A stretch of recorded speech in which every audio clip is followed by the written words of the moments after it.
inverno chegou e com eles as doenças do frio. Quais são os cuidados que as mães têm que ter com as crianças, principalmente? Bom, primeiramente a temperatura em si, né? Quer dizer, o quarto, as coisas. Ter o cuidado de, ao pensar em acolher a criança com roupas, por exemplo, para o frio, ela pense que essa roupa passou um tempão guardada, com temperaturas variadas, umidades diferentes, e ela pode ter bastante fungos, bastante coisas que vai trazer, principalmente ao alérgico, um prejuízo grande. Então é lavar, secar, ter o cuidado de que aquela vai usar de cobertores de roupa, fazer uma revisãozinha na higiene, secador, etc., para que a criança não tenha logo isso aí. Então ela tem que merecer um agasalho que ela se sinta confortável. Portanto, ela vai pegar roupa que na época do calor ela não usava e está guardada e mofando e etc. Então esse é o grande cuidado.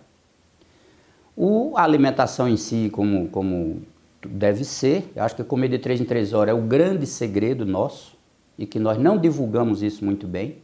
Nós não perdemos tantas células cerebrais ou do próprio coração, dos músculos, porque eu dou glicose depois de 3 horas.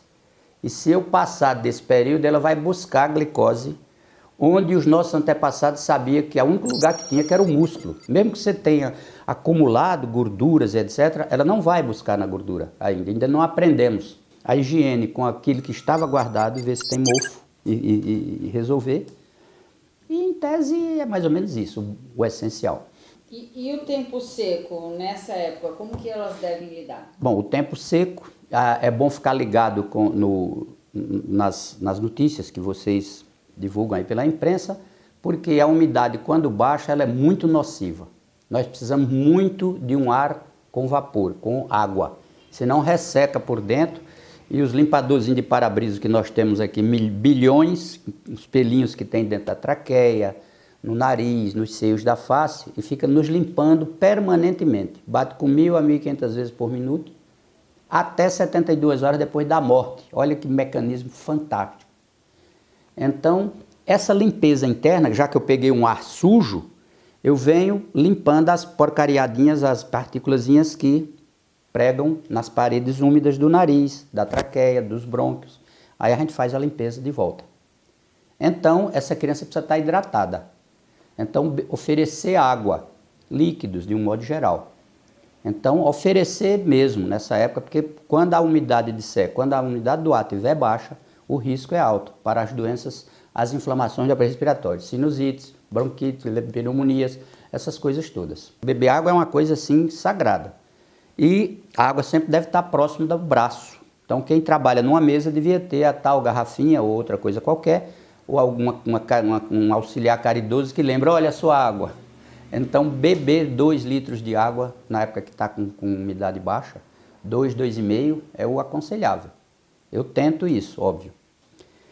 E a higiene aqui. O que é que se higieniza? Não compra nada, pode até fazer em casa o soro.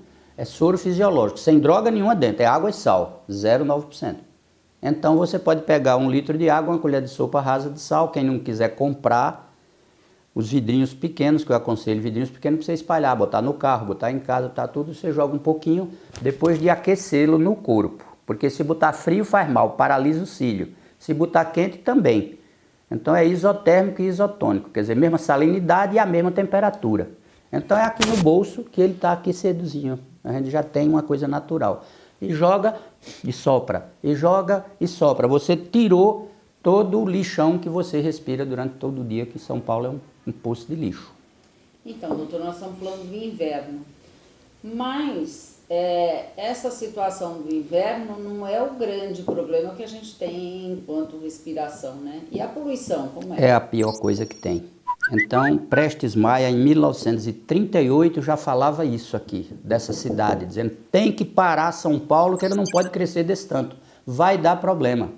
Ele conhecia o caso de Londres, possivelmente. Então, em Londres, morreram 8.000 pessoas, em pouco tempo, em uma semana ou 2, não sei, de poluição, porque deixou de ventar, criou uma bola preta em cima de Londres. Teve gente caindo no rio, correndo louco, asfixiado, acidente de carro, tudo. Morreu muito mais gente, talvez atropelada, quem sabe, do que propriamente sufocada. E São Paulo está passando por isso, e Prestes Maia previu isso naquele tempo dele, de 38 para cá. Eles parem em São Paulo porque não vai dar. Então veja que modelo errado a gente tem. Olhe quanto o índice de ocupação do carro. É 1, alguma coisa, 1,2, 1,1. Ou seja, um motorzão que era do carro lá trabalhando para levar 5 pessoas. A média dá 1, pouquinho. Ou seja, tem muito querosene queimado, muita coisa queimando para levar uma pessoa. Então cadê os metrôs, as coisas, que é o que funciona melhor? Porque a mobilidade de massa aqui está uma loucura. E São Paulo e Londres daquele tempo, está no mesmo caminho. Eu estou apavorado. Se eu puder tirar férias em agosto, eu tiro. Eu prefiro, para poder eu sair daqui.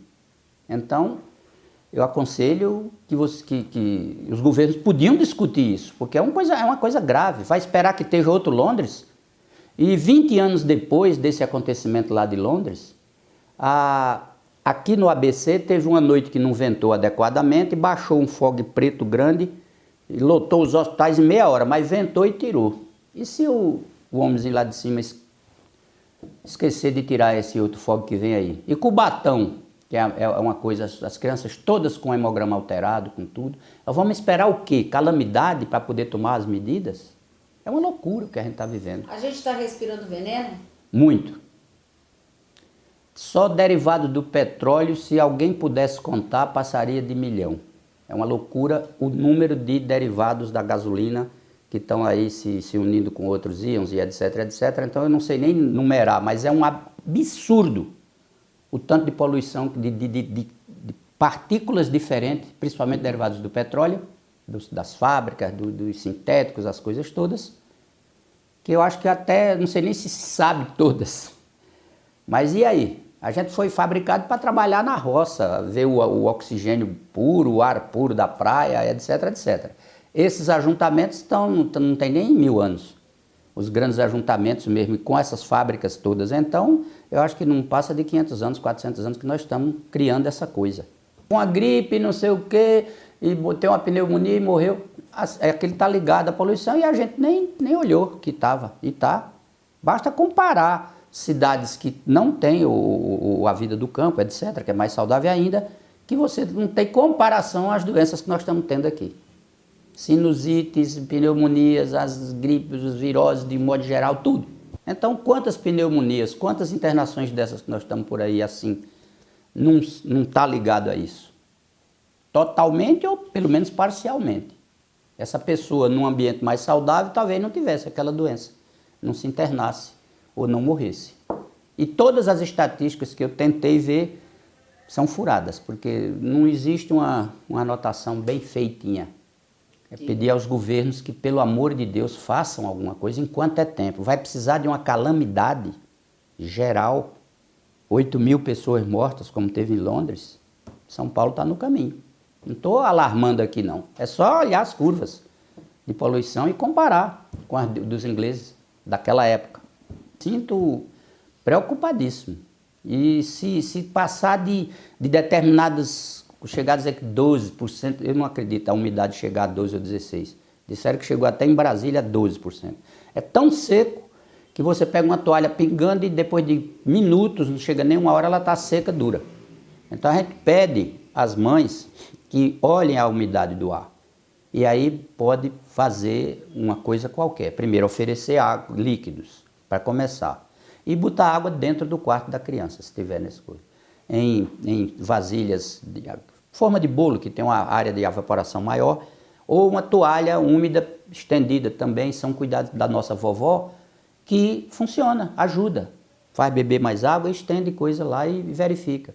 Agora, se botar um umidificador, sem o controle, pode botar tanta água, tanta coisa exagerada, que aí o fungo gosta e vai mofar tudo, aí vem outro fator, que é o alergeno do fungo. Então, botaria um controle para ele desligar, para a umidade só ficar naquele nível, seria bom. Quem não tem esses 2 aparelhos, então faz o que a vovó fazia. Uma bacia de água no próximo da criança, dorme, nos dias em que tiver a temperatura alterada, mas principalmente a umidade relativa do ar, então essa bacia está fazendo uma coisa muito boa. Hoje eu vou ensinar para vocês um bolo de batata doce Não tem glúten, não tem lactose, não tem açúcar e é uma delícia. É um bolo de batata doce com calda de goiaba. E eu gosto pouco de goiaba, viu?